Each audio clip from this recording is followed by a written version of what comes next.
Tonight, our attention is on energy politics and Tinubu's drive. We've heard over the last few days how Dangote refinery has slashed prices of petrol. What does this mean, especially whether or not the regulator... And welcome to the program. This is Politics Today, live on Channels Television. I'm Sean Wakimale here in Abuja. Tonight, we're going to be tackling some very fundamental issue which drives into the very heart of our development as a people. Can we continue to run in the manner in which we're going as a people? The states, the regional governments, how are they running this country in such a way that is sustainable? The future is very important. What did they do 10 years ago that is impacting on today? And whatever that is happening, you see Northwest Development Commission, Northeast Development Commission, Southeast Development, every region is trying to put together a development commission. But is it sustainable? Is it the right way to go? Are we going back to regional economy? And how does it help the Nigerian state generally? Not only for now, but for the future. Also, you heard about Dangote and how it slashed the petroleum price. But there are very fundamental issues here. Now, what does the law say about the pricing? What does the regulator expected to do in the face of the Petroleum Industry Act? It is law. But is a person or the group of people, the organization, the institution that's supposed to uphold the law, are they doing the right thing? If you say you're not supposed to import when you have sufficient supply locally, is that happening? Are we running a banana republic? Is that what is going on in this country? We'll be finding out tonight on the program. But first, let's have you with some of your political roundup stories.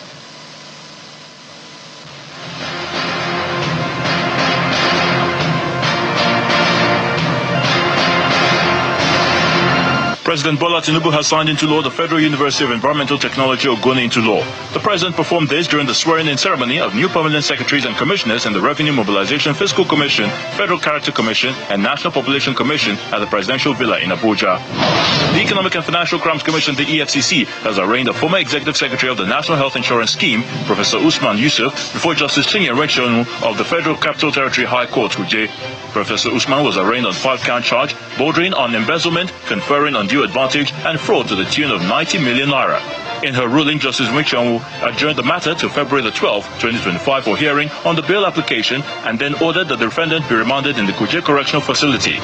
When the National Electoral Commission INEC extended 5 additional bimodal voter accreditation system BVAS devices used for the last governorship election in Edo State before the State Governorship Election Petition Tribunal sitting in Abuja. The devices were attended by a senior technical officer in the ICT department in INEC, Anthony Todo, following which the tribunal admitted in evidence, even though all the respondents objected, promising to adduce reasons in their final written addresses.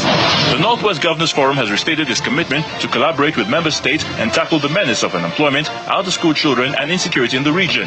Addressing journalists after the meeting in Abuja, the chairman of the forum, Governor Diko Rada, says the meeting dwells essentially on issues around economic development in the region, as the governors received briefings from various interventions by the United Nations. Although the governors refused to entertain questions from journalists, the chairman of the forum maintains that they are committed to working together to develop the region.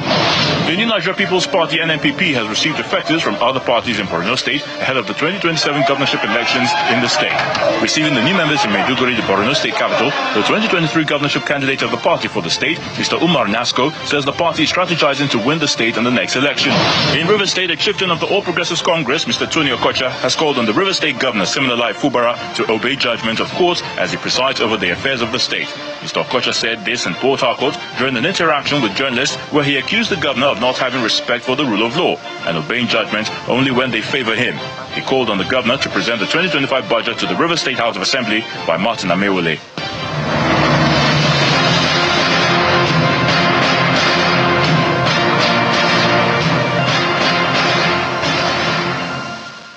And there you have it. You've been served with your political roundup story. So I'm very sure that you heard that Dangote refinery announced a reduction in petrol price.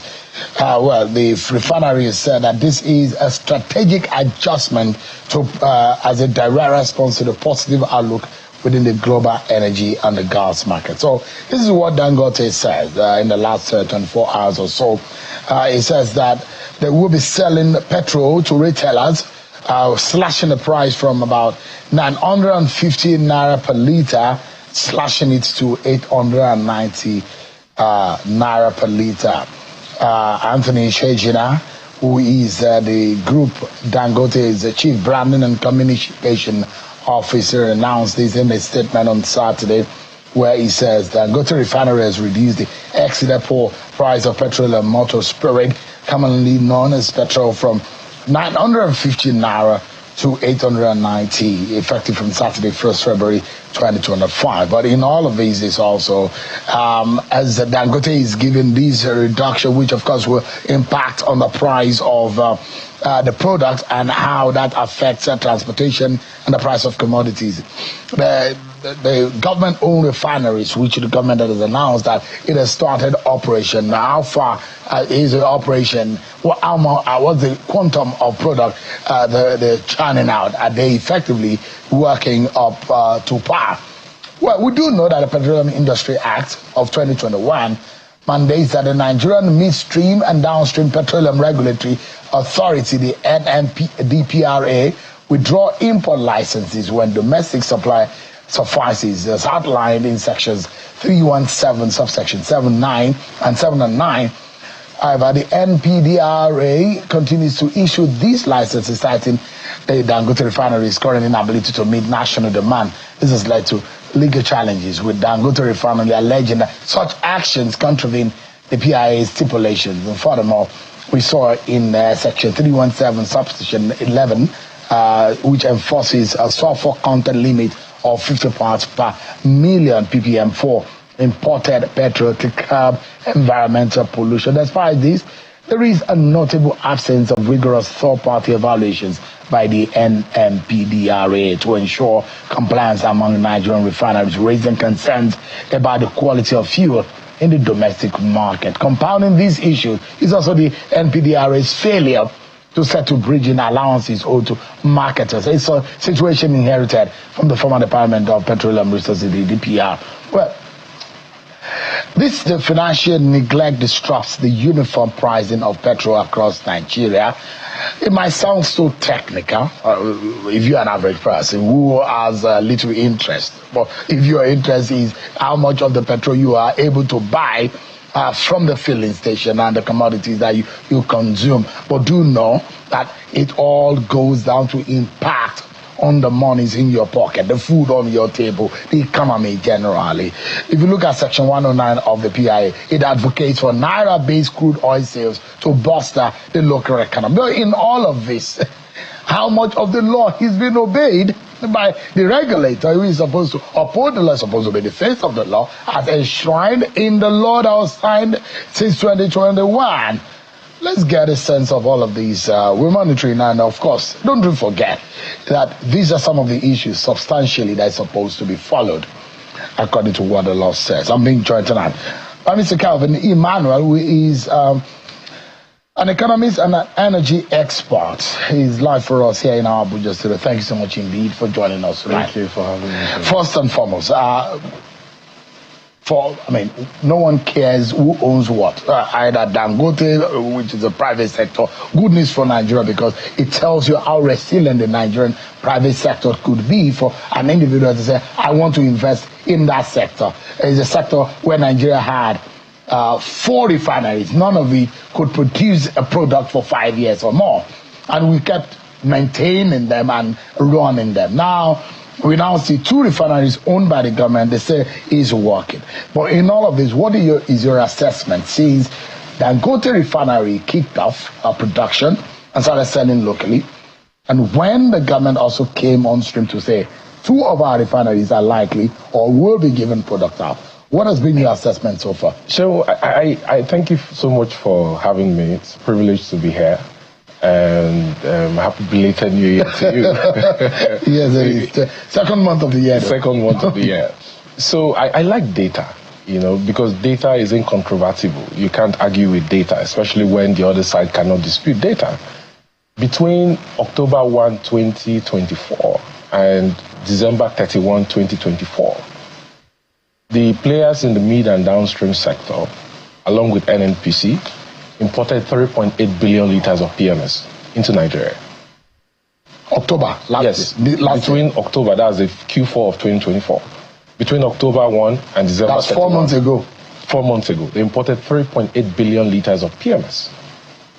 Refined PMS. Well, it's arguable because, there is proof. There is paper trail to show that about 35 or 40% of that product was actually routed through Malta, through blending. And show, as we speak today, the PMS, controversial in Malta. Yes. PMS that is blended in Malta is still being imported into Nigeria, up to about 180,000 metric tons a month. The 3.8 billion liters that was imported within the intervening period is valued at, I would say, about 3.6 trillion naira. So between January 1 and January 29, motor vehicle tanker report shows that 458 million liters of PMS was brought into Nigeria this past month. Imported. Refined products.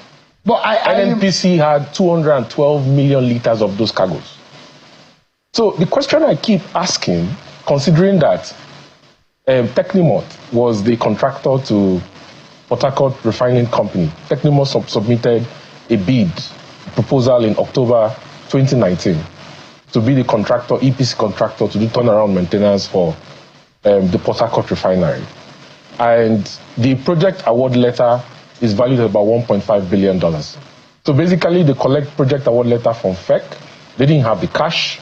They pledged Nigeria's crude oil barrels through foreign sale agreements, collected cash up front, gave it to a contractor who did turnaround maintenance for a 60,000 barrel per day modular refinery that cannot directly process PMS. The question I keep asking is if you're really processing crude oil into PMS in Eleme and in Warri, why are you importing PMS into Nigeria? With crude oil that is supposed to be sold and sent back to CBN to meet up their balance of payment obligations and stabilize the macroeconomy. Yeah, Mr. Emmanuel, give me a moment. We need to go on a short break. We'll be right back, everyone, on this very crucial matter. Thank you so much, everyone, for staying with us right here on the program. Apologies for that. Mr. Kevin Emmanuel is still with us. I mean, I'm not surprised because one will imagine, excuse me, that it might not be a crime, is it, for us to import? But the quantum of the importation is what I'm surprised at, and the figures of the importation, when a few months ago, we did not have any opportunity to refine locally. But when you're mentioning these figures, with possible trail that this product actually came in millions of liters into the country is what is baffling. Is it a crime to import? Because it's a free market, isn't it? So, the example I like to give is with the pharmaceutical sector. The World Health Organization has what they call good manufacturing practice that says there is a minimum benchmark globally for pharmaceutical manufacturing. So it's like you saying that, okay, you have a GMP standard globally, and pharmaceutical products are so expensive in Nigeria, and NAFDAC and SON should allow companies to import substandard products that goes below GMP standards for WHO because the price is a little higher than the substandard products that are imported into Nigeria. It's unfair competition, and it violates the law. Sections 317, 7 to 9 is very clear of the PIA. So it means that NMDPRA, as a regulator of mid and downstream, is violating the law that has been set in the PIA and is producing a gazette on that whenever the domestic refiner shows the capacity to be able to refine, and Dangote, for example, right now is doing about 48 million liters of PMS. It's at 550,000 barrels per day capacity utilization. You're supposed to stop giving import, like NMPC claims also that they are refining. So, the question I asked earlier is, if you're actually refining for about $2.4 billion that has been expended in turnaround maintenance within the last 6 years, by you selling Nigeria's crude oil in exchange for collecting cash up front to do turnaround maintenance, why are you importing 212 million liters of PMS? Let's get it right. Before Dangote came on stream, before the Port Harcourt refinery came on stream, What is the quantum of importation of refined product into Nigeria? The government claims that they were importing about 2 billion liters every month. Every month. And consumption was actually about 60 or 70 million liters per month. But I'll tell you why those figures are... You know the reason why I'm asking, just for a moment, how many billions of liters were we importing per month? The government before any of the refineries. The government claims 2 billion liters a month. 2 billion liters. 2 billion liters. Anywhere around. But you said Nigeria that from October. Yes. From October. Yes. I mean, we're still coming to the transparency of those figures. Yes. Whether those figures have any integrity or not. Yes. Considering our local consumption, because the reality is that we do know that whatever comes into Nigeria is not only consumed by Nigerians. Most of it found their ways outside of Nigeria. But let's hold that figure. 2 billion liters before any of the refineries came on stream, isn't it? Yes. You said between October last year, which 4 months ago, and now, how many liters did you say paper trail show that has been imported into Nigeria? Between October last year and now, Nigeria has gotten about 4 billion liters of PMS. So an average of 1 billion liters a month. A month. Yes. Which is just a billion liters short of what we got before any of the refineries. Exactly. Now, so with Dangote and Port Harcourt refinery, that at least in the last 3 months we know that both of those refineries are working and are churning out product, isn't it? According to what they said, that Port Harcourt and Warri is working. Yeah. But it's disputable. And the reason it's disputable is because technically, the 46 kilometer trunk line that takes crude oil from Escravos through the Chanomi creeks to Warri refining petrochemical company is out of service. It was vandalized. So how are you taking crude oil feedstock to the refinery? A lot of the reporters who got on the ground who said they saw trucks. So Warri does not have a catalytic reforming unit that can crack naphtha into higher distillates like premium motor spirits. And one of the proof, if you ask any technical person who is familiar with the refining business anywhere in the world, one of the proof that you're refining PMS is that you're recovering petroleum gases. You cannot refine PMS and not recover petroleum gases. So how are you claiming to be refining PMS and then NPC has not shown us the LPG that is being produced from the refinery? So you are saying that the possibility of Warri refining any product is almost zero? It's almost zero. 93,000 metric tons of products 93,000 metric tons of products came through Warri within the last 4 months. 93,000 metric tons of products came through Warri within the last 4 months. Does it make sense? So it doesn't make sense, or it doesn't look true that Warri refinery is producing. So LMA and Warri, I'll tell you what, $2.4 billion was designated. You basically pledged Nigeria's crude oil, or 7,000 barrels per day, in exchange for upfront cash. Because when the FEC award letter was awarded, it was given in 2020, the government NNPC didn't have money to prosecute turnaround maintenance, and they pledged it with creditors. Creditors gave them the cash, pledged Nigeria's crude oil through forward sale agreement, which is one of the reasons why you're not seeing a lot of FX come to CBN for balance of payment and stabilization of the macroeconomy. So if you look at all the forward sale agreements that have been structured between 2019 and 2025, you're talking of anywhere between $12 and $14 billion. As a matter of fact, there is currently one on the table called Project Leopard, right, of $2 billion. NNPC says it wants to borrow. You have two syndicates already. One, a national oil company that recently acquired the assets of one of the upstream companies, IOCs, and then one Abu Dhabi National Oil Company. The only reason why that announcement has not been made is because one of the major international traders pulled out as a syndicate on that deal. So you have all this structure where NNPC basically places Nigeria's crude oil, collects cash, they go to do vendor financing program, they go to do turnaround maintenance, and they can't show results for it. I mean, Mr. Emmanuel, you are an expert in this area. Are you alleging that there is fraud? Because although we know that companies like McKinsey were involved in all of these deals, and that whatever proceeds that come out of production is going to be used to pay back whatever money is being spent to fix these refineries. By the way, we understand that Warri refinery is only about 75% ready, according to what NNPC is saying. And we do also hear that PMS may not be coming yet out of Warri, but diesel and naphtha and the rest and kerosene. Those are what we hear that is coming out of Warri Refinery. But what you are saying tonight is baffling and it's mind-boggling.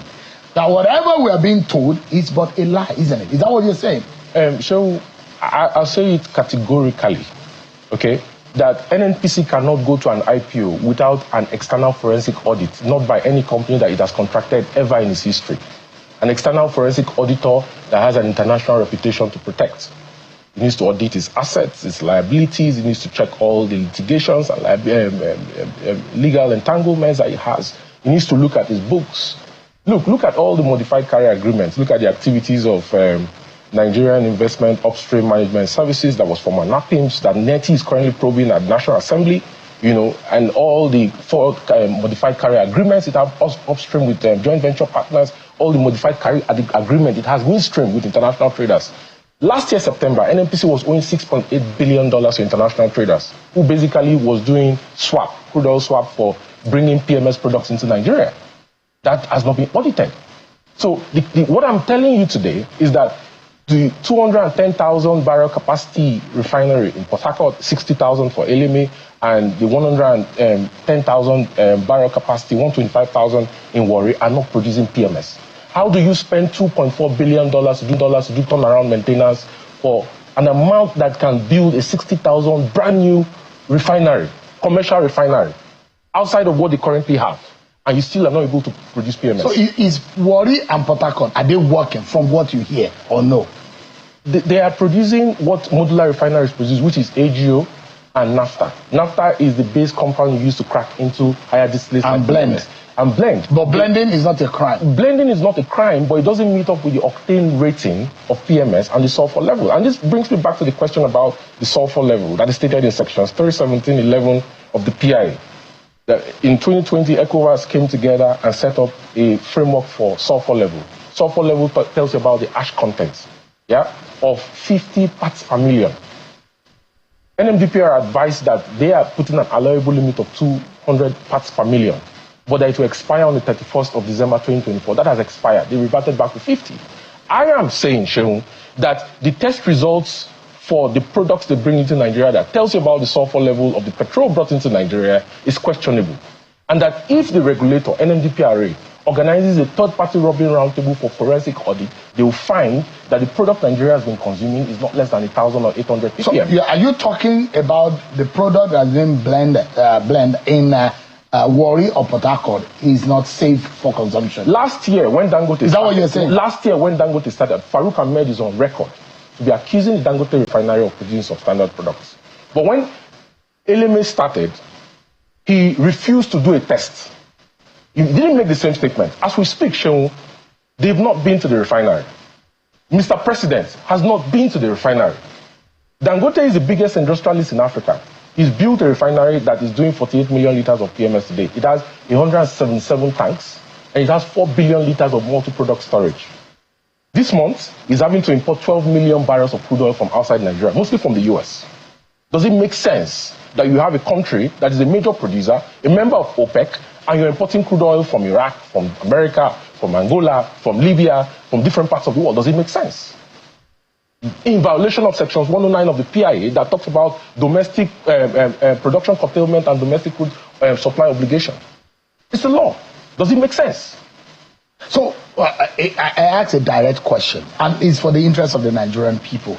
Whatever the politics that is going on in the energy sector, which is sickening, which for me is annoying when some of these things are not straightforward. But what worries me, one, pricing, secondly, is the safety of the product that is being churned out. Either the ones being imported or the product that is coming from Warri or Port Harcourt.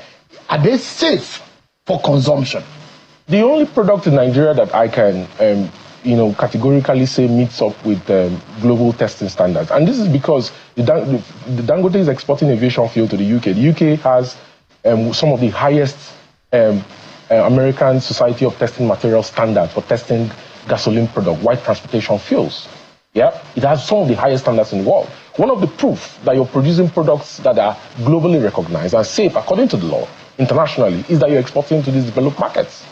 So the question is, if Warri is producing products that are certifiable by the provisions of the PI, why are they not exporting to other parts of the world? So you've made some very, very far-reaching and very controversial statement. You are saying Nigeria is bringing into, we're getting product up to the tune of about 4 billion barrels in just about 4 months, an average of 1 billion barrels per month. Yes. And this is not making sense. The numbers are not making sense considering that Dangote has 600 million liters of product storage for PMS. If Port Harcourt are being said to be producing and Dangote is producing optimally, yes, right? Yes. We shouldn't be importing those products. Exactly. That means there are private interests. That's the reason for those importations. Is that what it means? Sure. Or the NNPC is not telling us the truth. Sure. Is that what it means? The tank farm business of importing low quality products that are cured in Malta, and then products that are imported by other international traders, some of them are moderate quality but doesn't really meet up with the specification, into Nigeria and quoting premium landing price in the market is a very profitable business. The business of landing it at tank farms in Apapa and putting it at those bulk tank farms at a throughput cost of about $2.09 per liter per metric ton is a very profitable business. This cartel doesn't want to stop. What the regulator and the government should be sitting down with all stakeholders is telling them that the time is up for us to be spending our precious FX, either through crude oil swaps or through actual FX, to import these products, because we now have domestic refining capacity, and transit the owners of those tank farms into the value chain in the market, distribution for the local markets. NNPC has 22 depots.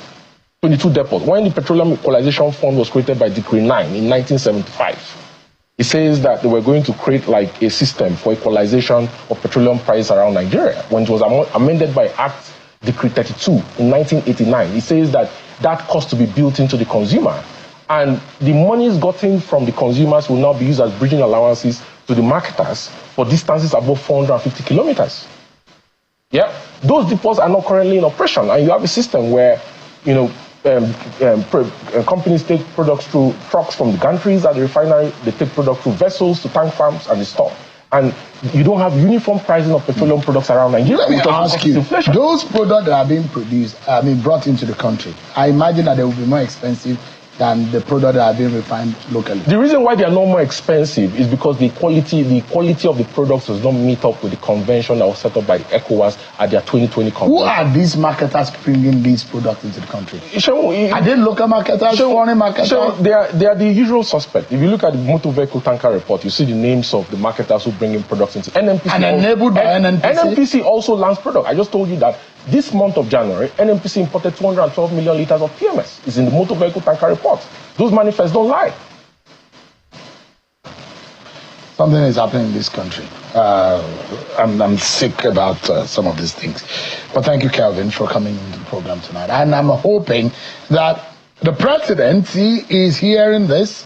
The National Assembly, who is supposed to play a role in superintending or looking into whatever that is going on there also, and the Nigerian people are watching.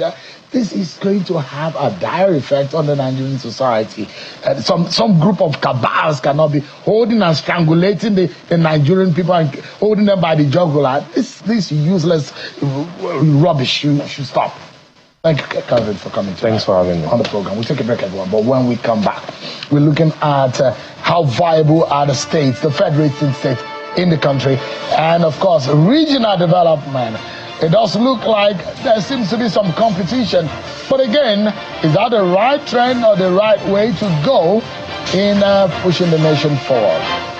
Claudia Johnson will be joining me next on the program. We'll be right back.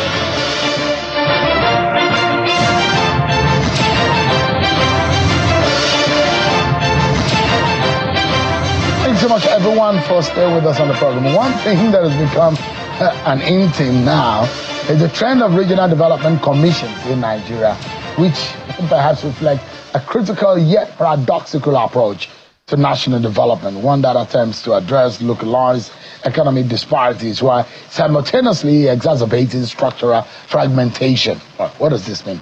in layman language. You understand, when the Niger Delta Development Commission, NDDC, was established in 2000, in the year 2000, to catalyze infrastructural and socio-economic growth in the oil-producing region, epitomizes these products, which means that it's supposed to directly influence the development in the Niger development in the Niger Delta development areas. But what has happened is that issues of corruption, ineffectiveness, racketeering, and all of these issues, and political interference have become a major problem. Now, we are hearing and seeing commissions such as the Northeast Development Commission and the potential for a Southeast Development Commission, which suggests an increasing regionalization of governance and priorities, identity-based economic interventions over a cohesive national development strategy.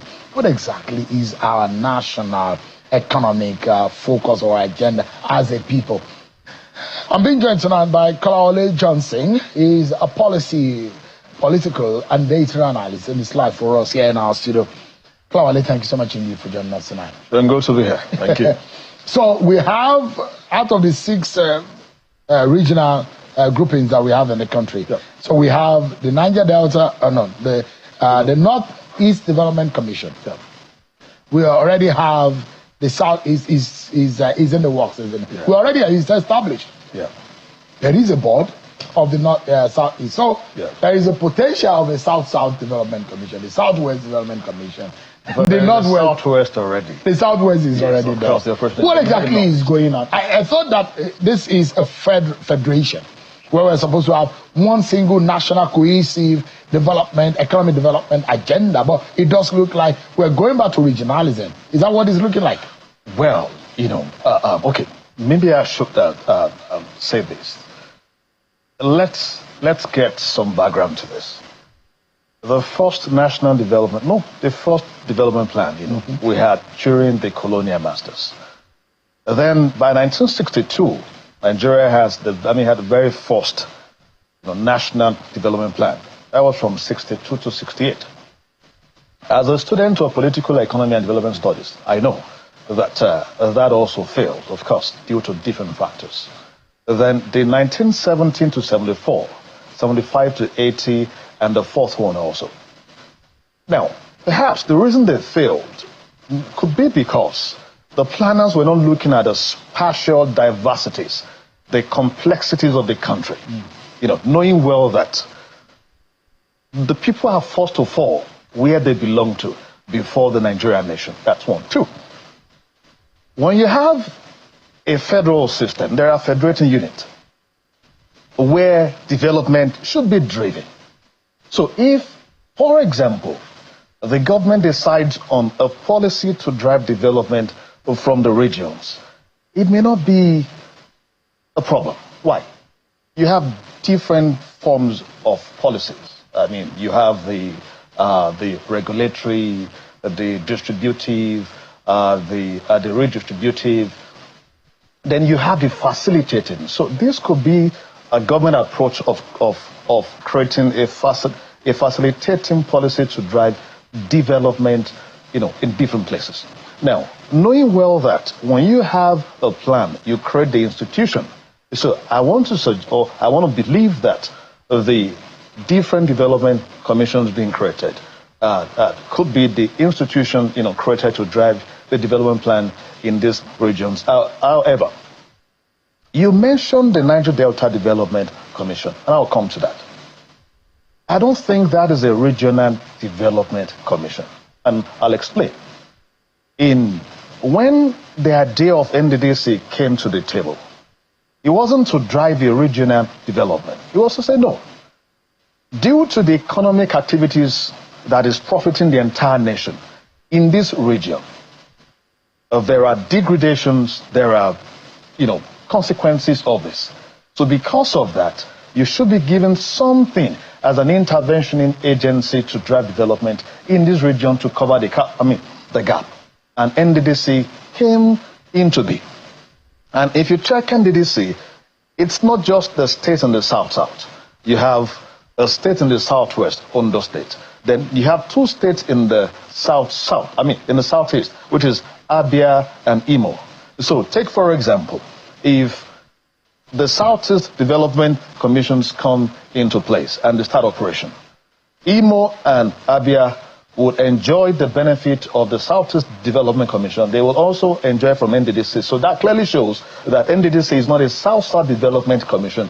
It was only an economic commission created, it's like derivation policy. As it served its purpose. We'll come to that. Because the question is that now that we're having all these regional commissions, and I know that the South-South Development Commission will soon come. No, they should clamor for that. You know why? See, when you have a facilitating policy in this manner, it should spread across. That's why I'm questioning why you're not having a North Central Development Commission.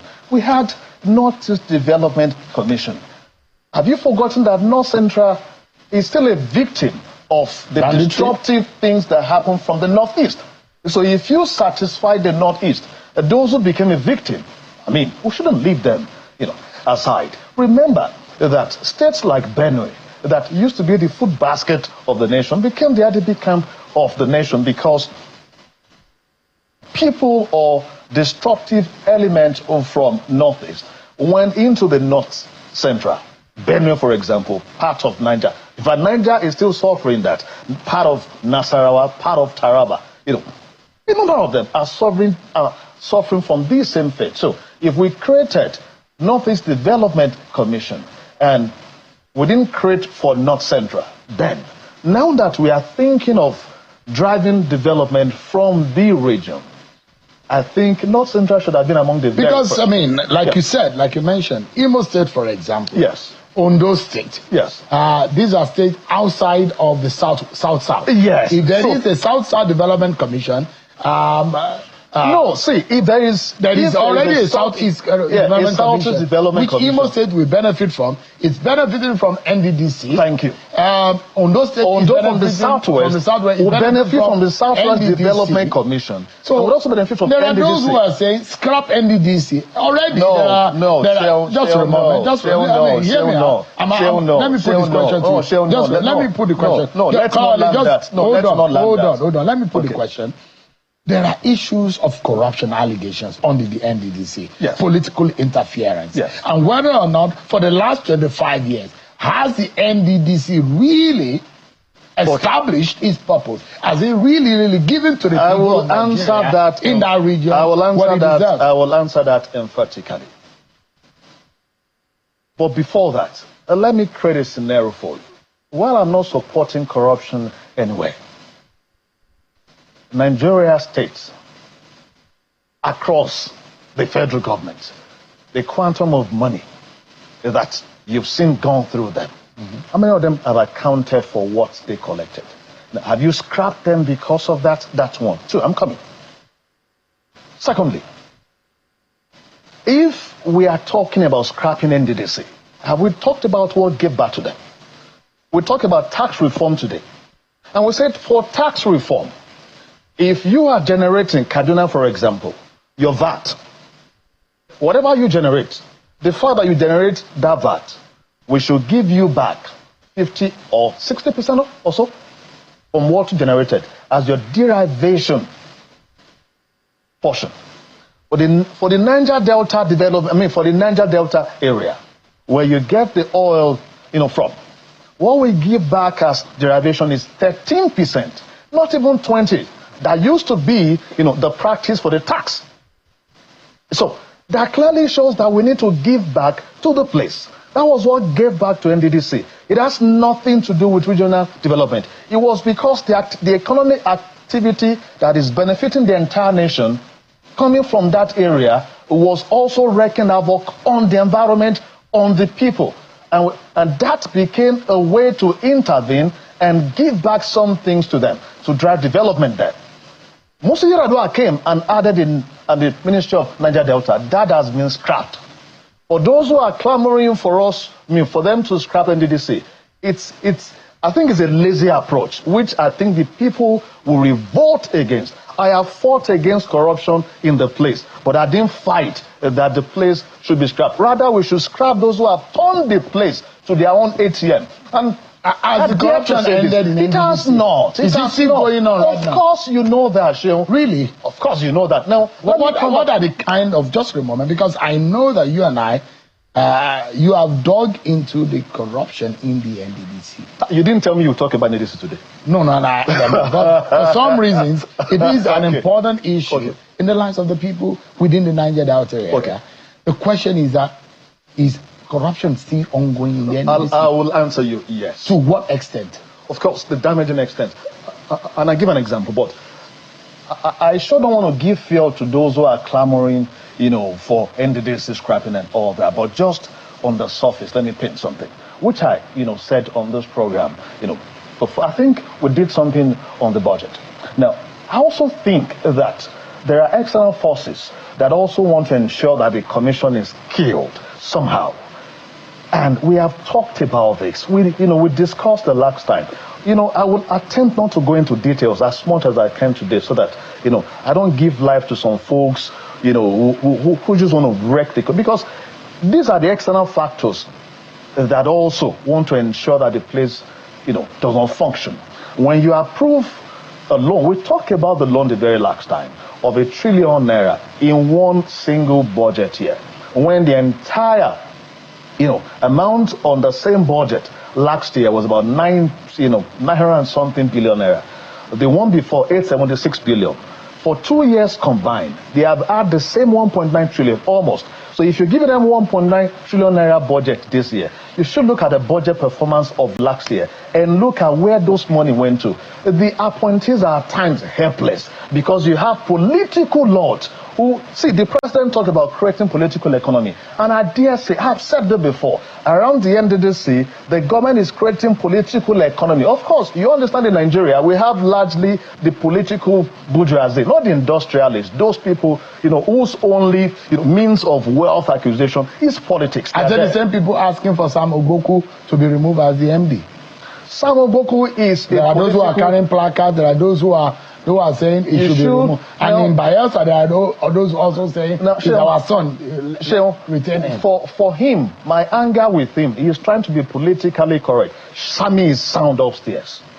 I mean, he's a PhD holder. He's sound upstairs. But he's trying to be politically correct by sacrificing development to satisfy the same political interest who wants him out.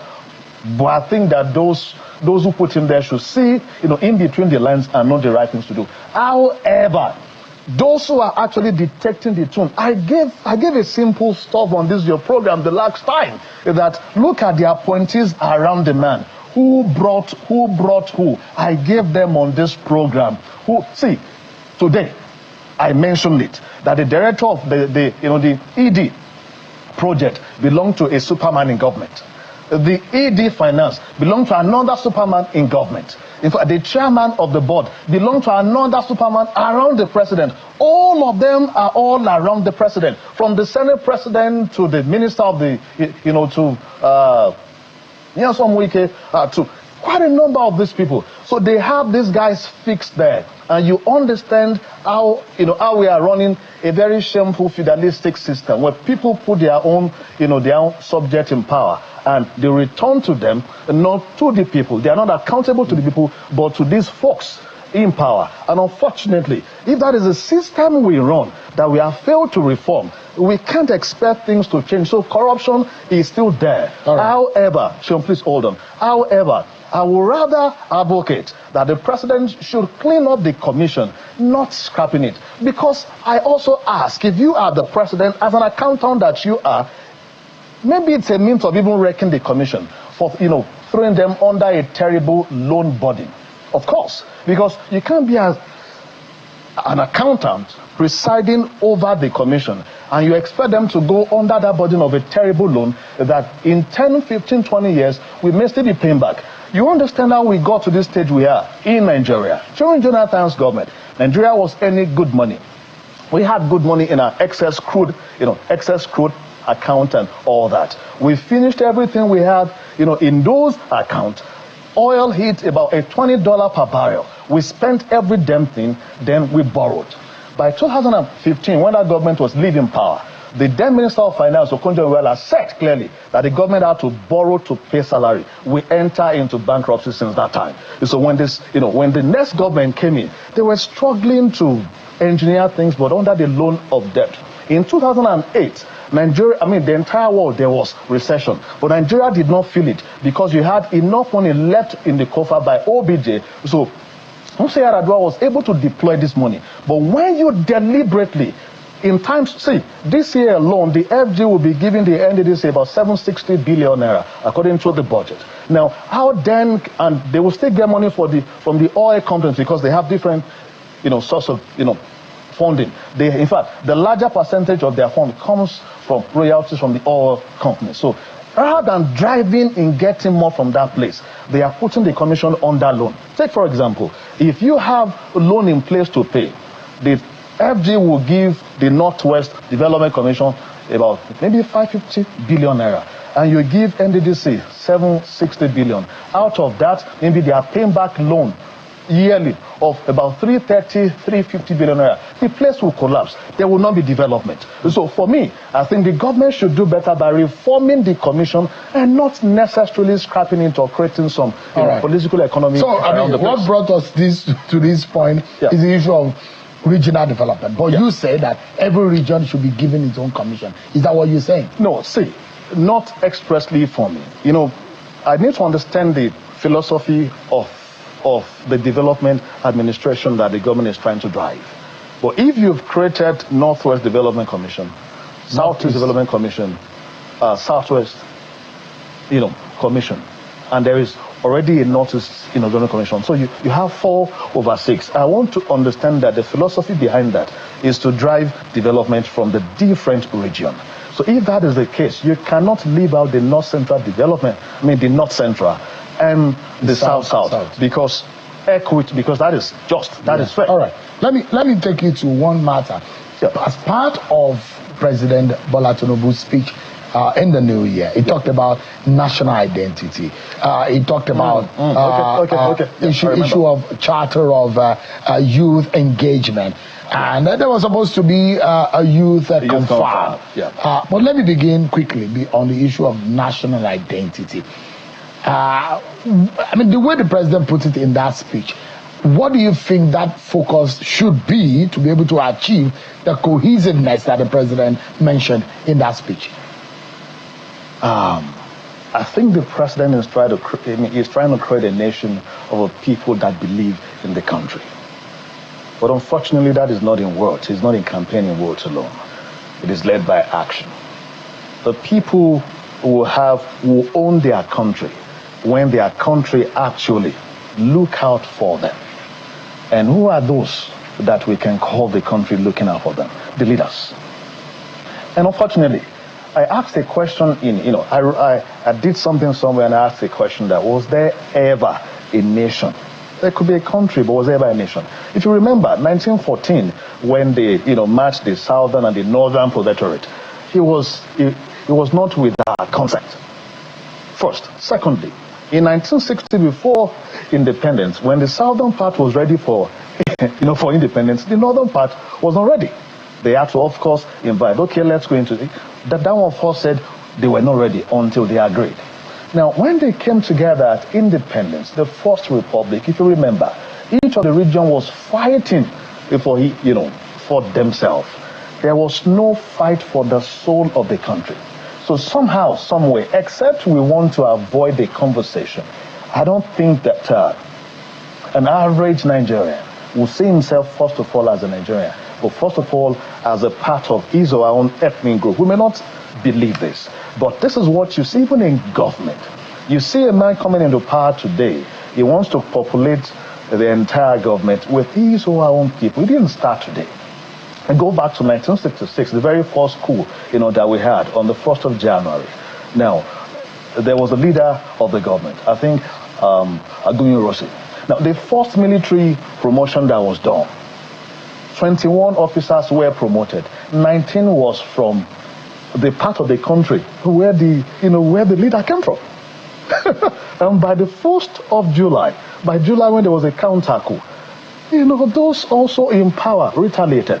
We have been in this circle since that time. so much that today, even for you to emerge, they will say, where are you from? Let us rotate. So there's a need for I'm saying that it will be difficult for us to the identity should be Nigerian. It will be difficult. It will be difficult because but it's needed. It is needed for us. See, every action of government is not questioned based on the validity, based on its merit. It is questioned based on, will it favor me? Will it not favor me? Let me quickly, because we're totally out of time. Yeah. This youth confab, does it make sense? I don't know what the president wants to achieve with that. I think it's a political move. Simple. Will he achieve any purpose? Well, politically, it will. I should expect us to be having something more serious than a youth confab. I mean, the youth are everywhere, whether you talk about in every sector. So what would a confab achieve for them? Is it to give the youth power? What's the same youth you will ask to go and bring 100 million naira for fun before they will contest? And dear brother, it's a political policy and data analyst. Thanks so much. Always a pleasure having you on the program. Thank you, Shem. I appreciate it. My pleasure. But that's our show for tonight. Many thanks everyone for watching. I'm sure I'll see you next time. God bless Nigeria.